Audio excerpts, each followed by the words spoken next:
Marital counselling எடுத்த ஒரு நபரை பற்றி பேசுகிறோம். இந்த ப்ரீ மெரிட்டல் கவுன்சிலிங் எப்படி ஒரு நபருடைய லைஃப் மாற்றுது, இது எப்படி அந்த அந்த மொத்த குடும்பத்தினுடைய சூழலையும் மாற்றி அமைக்குது, அவருடைய ஃப்யூச்சர் எப்படி மாற்றுது அப்படின்னு சொல்லி நம்ம பார்க்குறோம். சரி, ஒரு 29 இயர்ஸ் ஓல்டு, 29 வயசுடைய ஒரு இளைஞர் வரார். ஒரு 6 மந்த்ஸ்க்கு முன்னாடி கிளினிக் வரார். இவருடைய பிரச்சனை என்ன அப்படின்னா, உறவு வைத்து கொள்ள முடியுமா, ஃப்யூச்சரில் ஒரு நல்ல கணவனாக அல்லது ஒரு குழந்தைக்கு ஒரு தகப்பனாக என்னால் இருக்க முடியுமா அப்படின்ற டவுட் வருது. இந்த டவுட் வந்ததுனால மேரேஜ் பண்ணுறத, வீட்டில் ஒரே பையன்றதுனால 25லேருந்தே மேரேஜ் பண்ண சொல்லி கேட்டுட்ருக்குறாங்க பேரண்ட்ஸ்.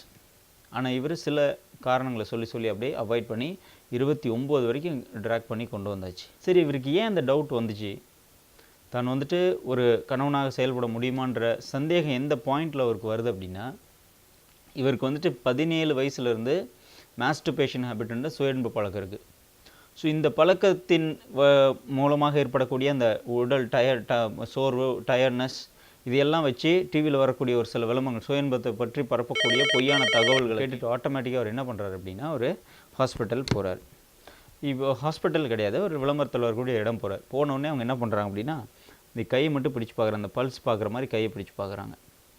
பார்த்துட்ட உடனே என்ன சொல்லியாச்சு, உனக்கு நரம்பு தளர்ச்சி வந்தாச்சு, உனக்கு வந்துட்டு நீ 10 மாதம் ஒரு மாதத்துக்கு 8500 ட்ரீட்மெண்ட்டு, இதை செலவு பண்ணி நீ ட்ரீட்மெண்ட் எடுத்தால் தான் உன்னால் நாளைக்கு ஒரு கணவனாக செயல்பட முடியும் அப்படின்ற அறிவுரையை அங்கே கொடுத்தாங்க. கொடுத்துட்டு ஒரு 10 நாளைக்கு ஏதோ மருந்து ஏதோ கொடுத்துருக்காங்க, வாங்கிட்டு வந்து சாப்பிட்டுட்டு அதை எப்போ கேட்டாரோ, காதில் கேட்டாரோ, உனக்கு இந்த நரம்பு தளர்ச்சி வந்துருச்சு அப்படிங்கிற வார்த்தை எப்போ கேட்டாரோ அப்போலேருந்து he has become depressed, complete டிப்ரெஸ்னால் மன உளைச்சலுக்கார, மன சோர்வுக்கு ஆளாகிறாரு, தூங்க முடியல.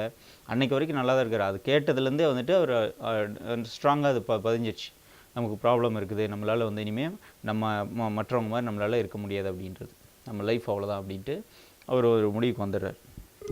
ஸோ இதன் விளைவு என்ன ஆகுது அப்படின்னா, ஃபஸ்ட்டு தூக்கமின்மை வருது. ஏன்னா சிந்தனை ஃபுல்லாக இரவு முழுவதும் இதே சிந்தனையாக இருக்குது. மேரேஜ் பண்ணிக்க முடியாது, எனக்கு நரம்பு தளர்ச்சி வந்துச்சுட்டு இதே வந்துட்டு ஓடிட்டுருக்கு மைண்டில். இது விளைவாக தான் இவர் கிட்டத்தட்ட 2-3 வருஷமாக அங்கே போய் பார்க்குறது, இங்கே போய் பார்க்குறது, அப்படியே ஓட்டிகிட்ருக்காப்புல. இப்போ இந்த ஸ்டேஜில் தான் வரார். 6 மந்த்ஸுக்கு முன்னாடி கிளினிக் வரார். இப்போ இந்த தம்பியை செக் பண்ணி பார்த்ததில் ஃபிசிக்கலாக, உடல் ரீதியாக அவருக்கு எந்த ப்ராப்ளமே கிடையாது. He is absolutely normal. அவர் மேரேஜ் பண்ணிக்கலாம், எல்லாமே பண்ணிக்கலாம்.